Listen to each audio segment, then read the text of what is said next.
With this, I would like to invite a very important speaker from the government sector in terms of Digital India vision. Let me invite Mr. Amitabh Nag, Chief Executive Officer, Digital India Bhashini Division, Digital India Corporation, Government of India. A huge round of applause for him. So if you can come on stage, please, Mr. Amitabh Nag, for your presentation. As we all know, Bhashini aims to enable all Indians easy access to the internet and digital services in their own language and increase the content in the Indian languages as well. And there also role of cybersecurity will be there. Over to you, Mr. Amitabh Nag. Thank you for joining us today. Thank you for inviting, and good morning to all dignitaries here. I come from an organization called Digital India Bhashini Division, which is part of Digital India Corporation under Ministry of Electronics and Information Technology, Government of India. The business division, as it is called, is basically was transacted and asked to implement National Language Translation Mission. And what was the objective of the mission? The mission's objective was to transcend the language barrier. That means language should not be the barrier for communicating, innovating, discovering, and collaborating between the people of this country. And the target was actually to look at the 22 languages which were part of the constitution. What the mission started by discussing that this particular language, this particular platform will be an AI-based platform, artificial intelligence-based platform, and the translation models would be created to actually make this thing work, right? So that's the broad level of thought process which was there when we started off this particular mission. So, if you look at it, building these models, AI models, or the technology solution actually takes up the things in lot further, because these indigenously built up technology solutions or AI models need to get proliferated. And as you will see, when I start looking at these language technology solutions coming up, you start reimagining user journeys, user experiences with your existing digital system, right? And this would lead to multiple intellectual properties. So all of that is actually part of Digital India Bhashini Division as how we are going to work in all these directions. Now, what does this entire mission means, right? So the first thing what we have been trying to do is to, allow the digital systems which we have to recognize the voice. That means automatic speech recognition. So our aim is that computer should be in a position to recognize what we speak in 22 languages. Currently, we do 12 very well, plus English. So we are in a position to recognize what you speak in 12 languages, and computer will be able to encode within the system. The second thing was that, computer should also be able to speak out what the content is, right? If it is encoded in 22 languages, it should be able to speak out. So that is text-to-speech conversion. So text-to-speech, we do good in about 12 languages, plus one is this English. So 13 languages we do text-to-speech. And then the question is about machine translation, translating one algorithm to the other, right? Which is one language to other on the machine, from text to text. So, if you have encoded in one language in the machine language, the other, it has to get translated into another language, which is, bidirectional also. That means one language with a language pair.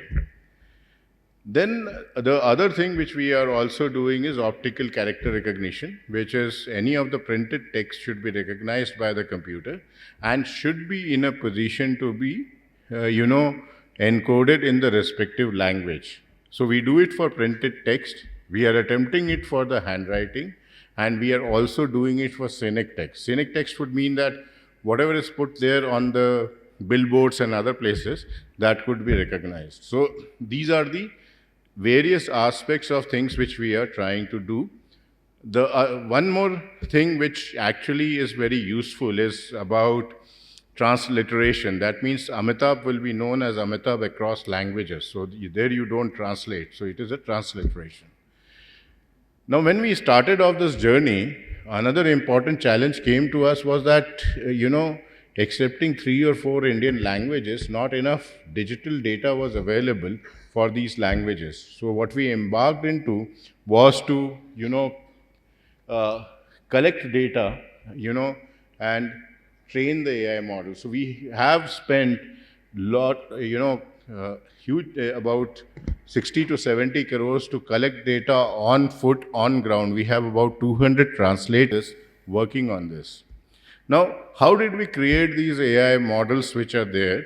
We do, as I said, 12 languages on automatic speech recognition plus English, 12 languages on text to speech plus English, that means 13 languages, and we do machine translation for all 22 languages and transliteration for all 22 languages. How did we do that, and how did we collect all these number of data? We posed this problem to the research institutes in the country, typically IITs, NITs, and the people who were dealing in a language technology. We identified 70 of them.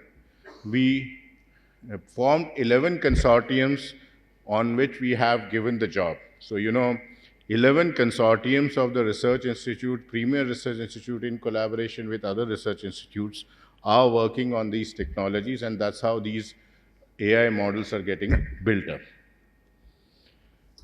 And our model has been to actually pick up data sets, do some research and development on the data, annotate it, label it, create AI models, and then give it to startups and industries.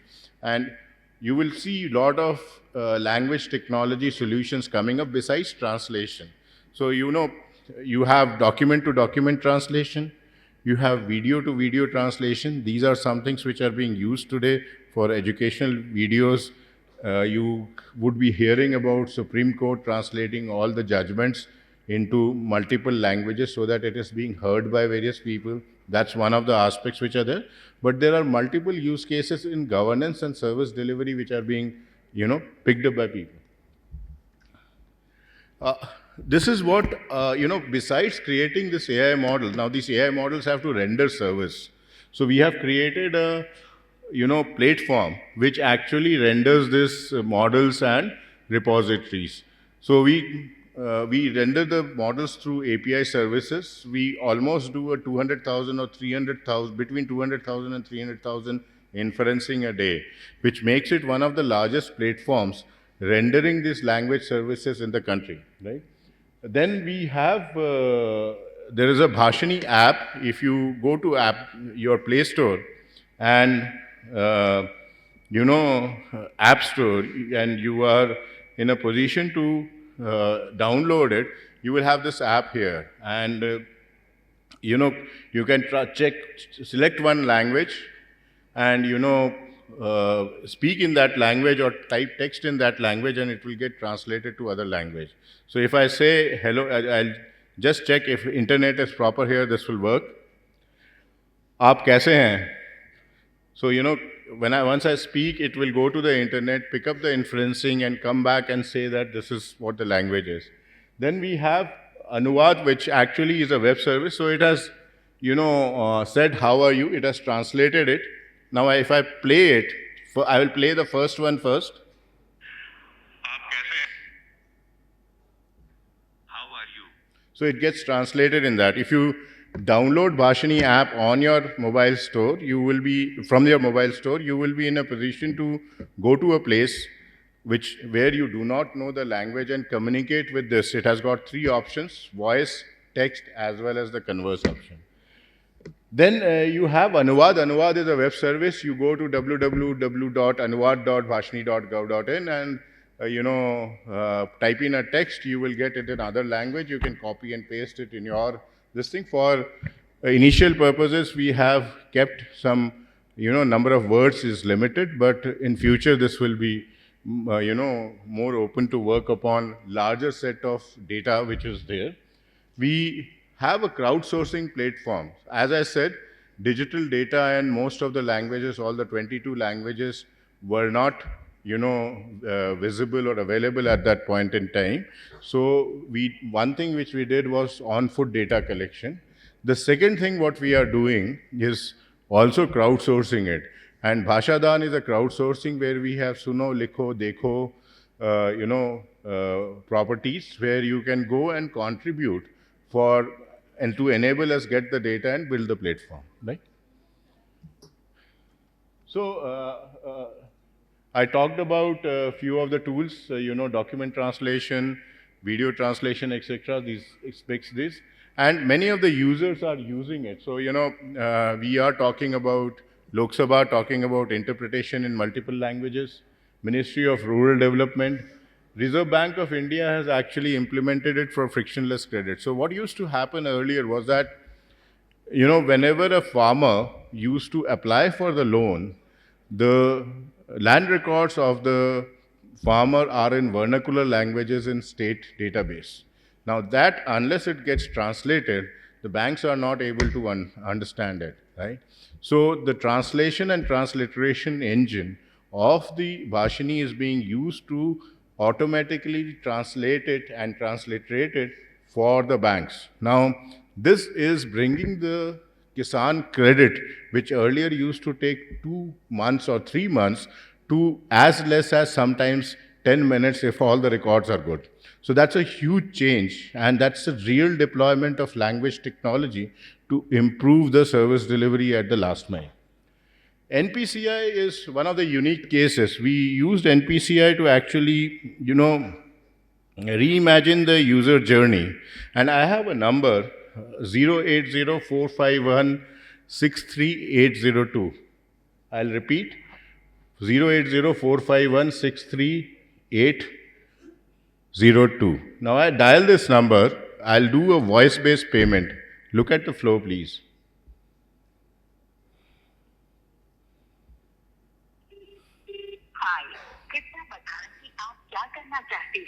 पैसे भेजना चाहते हैं.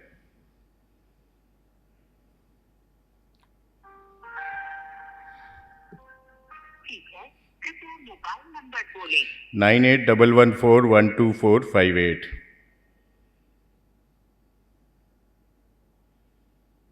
ठीक है, कृपया mobile number बोलें. 9811412458.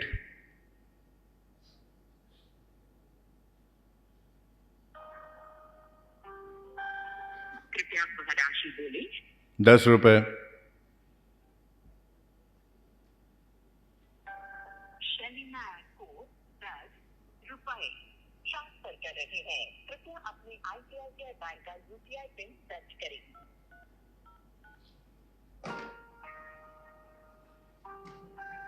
Transaction सफल रहा. So I did a voice-based payment with, no intervention. Now, what did it do? It recognized my voice, automatic speech recognition. It picked up the, since I was dialing from my number, it was in NPCI database, so it recognized my number, but it picked up my voice that my intent is to transfer money. Then it asked for the phone number, which is text to speech, right? When it asked for the phone number, I gave the phone number as 98114112, whatever number.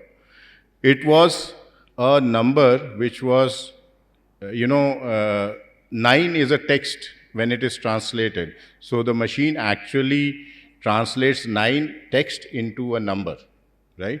And it also able to recognize the 11. It's, 112 as 11. It went into the database, and it was able to fetch the person to whom I was transferring the money. You heard that online, right?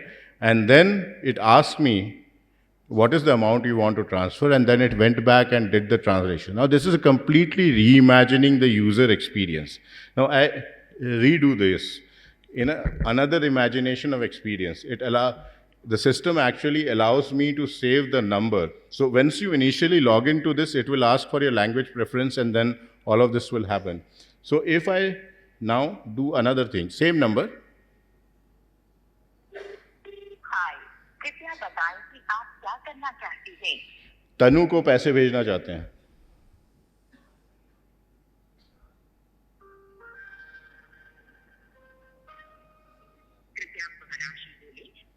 ₹10।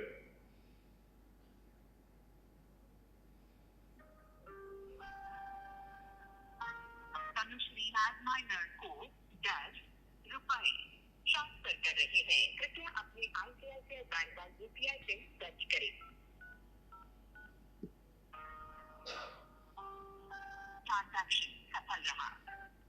So I transferred money to my daughter just by saying, her name and money transfer karo, and putting in the UPI pin. And as you are hearing in the market right now and some ads coming, कि छोटे value पे pin डालने की ज़रूरत नहीं है, तो you would be perhaps make the digital system work with a voice command, right?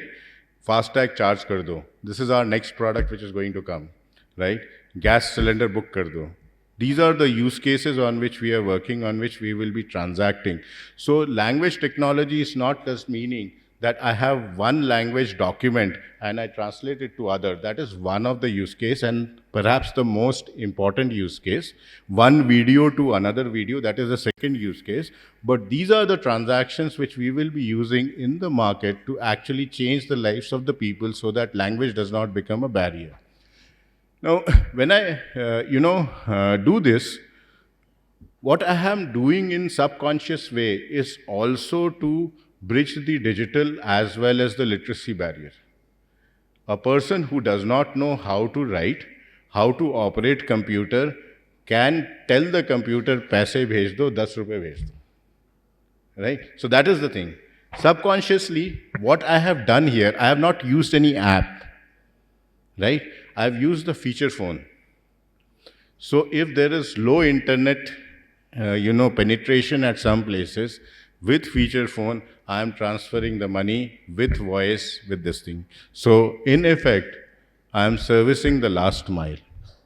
And all this is basically possible because the services are rendered through auto-scalable cloud and there are enough security mechanisms which have been kept. So this is what I'm just trying to give, what are the things which are going to come, right?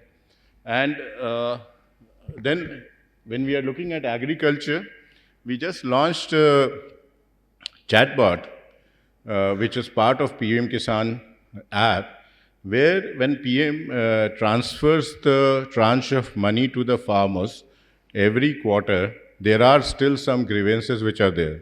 So on that chatbot, the person can come and say, "Mera bhugtan nahi hua," and the chatbot will actually go into the depth, ask for his Aadhaar number or mobile number, go to the database and say that, tell him that bhugtan nahi hua kyunki aapka Aadhaar number bank account se linked nahi hai. So this is a chatbot for all the government services in most of the organizations which we are interacting with. They are looking at can they serve the last mile, who hitherto has been untouched. They were served by CSCs, they were served by mitras, digital mitras, they were served by business correspondents. Can we reach them directly and make this entire thing work? So, not going through the slides, I've demonstrated a few use cases. We are currently at Delhi trying to build all of this as a proof, as a concept which works and trying to prove it. We are embarking on a staged language mission. We would like states to come to the states, discuss the set of problems which they are facing, replicate some things which we have already done, find new problems, and try to build solutions around it. And that would be our motive going forward, so that we cover India into holistic way. There are some languages which states has beyond the 22 languages, which you might like us to cover. We would be happy to look at it, although the mission has only got 22 languages, but there are provisions kept across for this state language mission where you can do these things. So with that, I'll end my presentation. Any questions, I will be happy to answer.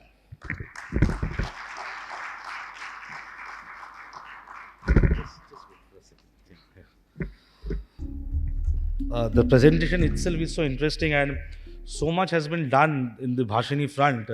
It reminded me of that film of Mission Impossible, the first part, the voice, the power of voice and technology. What can it done? And as you have said that you can collaborate with state governments to deliver services to the citizens, last mile delivery.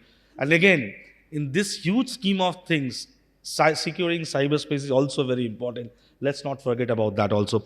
May I request Nikunj Srivastav sir, if you can come on stage and kindly present a small token of appreciation to Mr. Amitabh Nag, CEO Digital India Bhashini. A huge round of applause for him, please.